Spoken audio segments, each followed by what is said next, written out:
Hello, ആരാ? നിന്റെ അപ്പൻ. ആരാടാ മൊബൈൽ ഫോണിൽ കൂടെ അപ്പൻ വിളിക്കുന്നത്? എടാ കൊച്ചു തോമയുടെ മോനെ, ഞാൻ നിന്റെ സ്വന്തം അപ്പൻ തന്നെയാ. അയ്യോ, എന്റെ സ്വന്തം അപ്പനായിരുന്നപ്പാ. അപ്പന്റെ ശബ്ദം എനിക്ക് ഫോണിൽ കൂടെ കേട്ട് മനസ്സിലായില്ലപ്പാ. വല്ലപ്പോഴൊക്കെ ഫോണിൽ കൂടി സംസാരിക്കണടാ. എന്താ ഇതിന് എനിക്ക് പ്രത്യേകം ചെലവ് ചെയ്യണം. ഇവിടെ ഇരിപ്പുണ്ടായിരുന്നല്ലോ. അവിടെ ഒരു കുശലല്ലേ കിടപ്പുള്ളൂ. ഇവളിത് എവിടെ പോയി? എന്നോടാ ചോദിക്കണം, നീയല്ലേ കൊണ്ടുവന്നു? അയ്യോ, എന്റെ കൂടെ ഉണ്ടായിരുന്നവള്. ഞാൻ കല്യാണം കഴിച്ചിട്ടില്ലെന്ന് വിചാരിച്ചു നീ എന്നെ വെറുതെ ലോലനാക്കരുത് കേട്ടാ. അയ്യോ,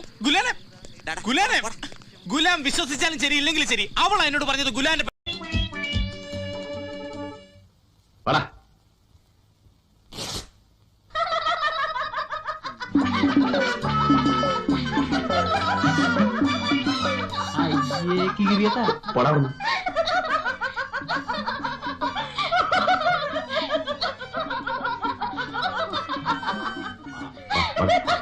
ഞാനും